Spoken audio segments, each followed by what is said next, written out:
Namasté. Je suis ravie de vous retrouver pour une nouvelle activation des cartes de l'oracle des arbres médecine. On va voir quelle carte va pouvoir nous guider, nous aider avec cette nouvelle lune qui nous demande à nous transformer, à nous faire confiance, à avoir confiance en l'univers, en la magie de la vie.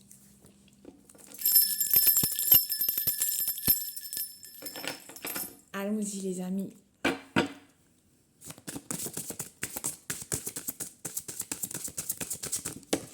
Merci. Alors, j'en ai trop. J'en prends une au hasard. Ah bah j'en ai une de retournée. Elle va être parfaite pour nous. Oh, la divine prospérité. Vibrez haut, la fréquence d'abondance.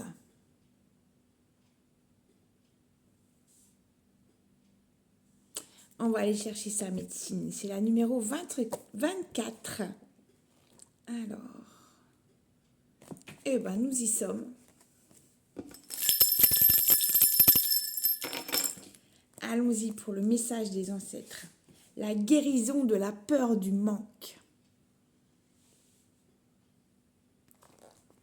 La vie, à l'image de la nature en période des moissons, regorge de richesses, d'opportunités d'être comblée. Toutefois, alors que les aléas climatiques impactent les récoltes, il en va de même pour nous avec l'abondance. Ainsi, nous pouvons entretenir des relations ambivalentes entre peur du manque, désir de prospérité et aisance matérielle. En réalité, plus encore que nos talents, notre travail et le contexte économique sont en jeu également nos loyautés familiales, transgénérationnelles, nos pensées limitantes sur nos valeurs personnelles. Le moment est venu d'explorer à votre avantage la fréquence de la prospérité et de débusquer les obstacles inconscients. Alors, vivre selon de nouvelles lois attractives de la prospérité est à nouveau possible. On est souvent dans ce cas de figure, on veut réussir, on veut de l'abondance et en même temps on a nos croyances limitantes qui nous disent mais non, tu mérites pas, tu as déjà assez. Il faut viser plus haut.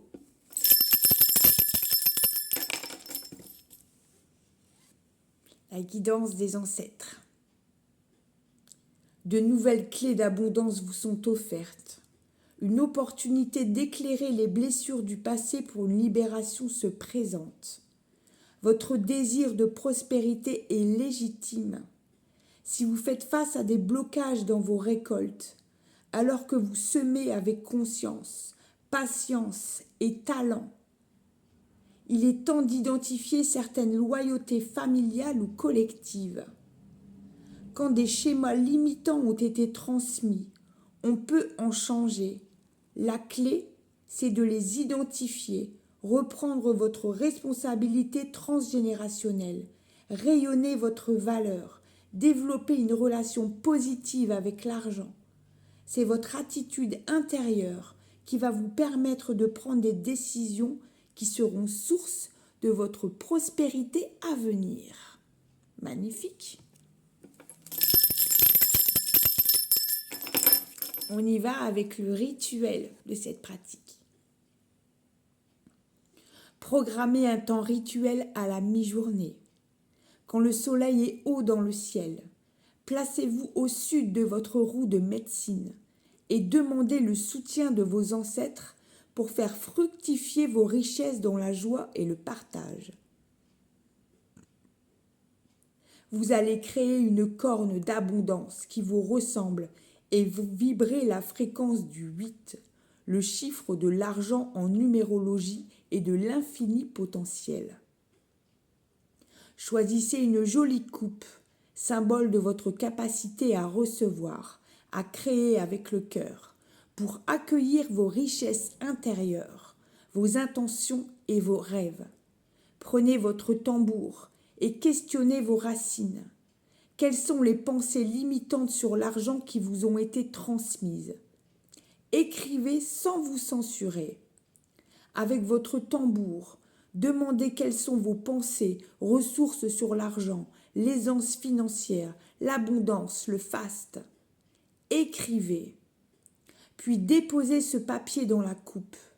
Ajoutez de l'argent, une photo de vous en richesse, des images de vos réalisations fructueuses, des symboles de réussite financière, ceux qui y participent.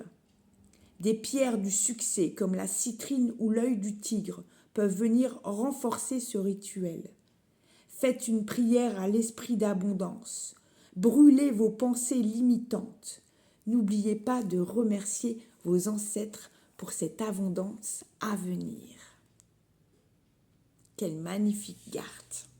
J'espère qu'elle vous fera beaucoup de bien et que vous pourrez faire ce rituel en pleine conscience pour vous libérer de la peur de ce manque qui nous a souvent été transmis, voire dans notre éducation aussi.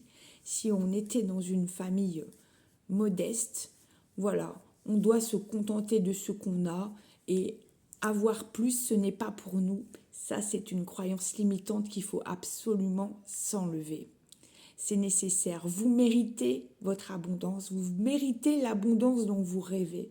Il faut maintenant la mettre en action par vos connaissances. Si vous avez beaucoup de connaissances, de compétences, de talents, on en a tous.